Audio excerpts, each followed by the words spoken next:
पर वज़ीर-ए-आज़म मोहम्मद शहबाज शरीफ ने वज़ीर-ए-आज़म आज़ाद कश्मीर चौधरी अनवारुल हक की दरख्वास्त पर बिम्बर में दानिश स्कूल का संग बुनियाद रख दिया। संग बुनियाद की तकरीब में वज़ीर-ए-आज़म आज़ाद कश्मीर, वज़ीर अमूर कश्मीर, वफाकी और रियासती वज़रा की भी शिरकत। दानिश स्कूल सिस्टम मनसूबे पर 2 अरब 95 करोड़ रुपए लागत आएगी। कश्मीरियों से पाकिस्तान का लाजवाब रिश्ता ता क़यामत कायम रहेगा।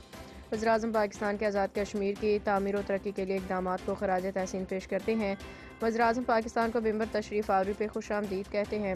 LOC पे अफ़वाज पाकिस्तान की कुर्बानियों की बदौलत ही हम सुकून की ज़िंदगी गुजार रहे हैं। दानिश स्कूल मुस्तहिक़ लायक ज़हीन तलबा के लिए नेमत है। तामीर और तरक्की, सस्ती बिजली, सस्ता आटा फराहमी पे वफाकी के मशकूर हैं। बेस कैंप की हुकूमत तहरीक आज़ादी के लिए भरपूर इक़दाम उठा रही है।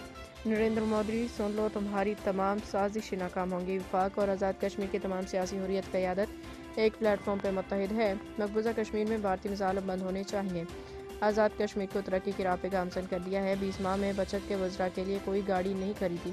3 रुपये बिजली, सस्ता आटा, 18 अरब रुपए की टैक्स कलेक्शन की, 22 अरब का बजट खर्च किया, 60 अरब के माफियाज हाथ डाला, करप्ट माफिया पे हाथ डाला तो अदम एतमाद की चीखें सुनी। आज़ाद कश्मीर की सलामती और तरक्की के लिए हम वक्त कोश रहें।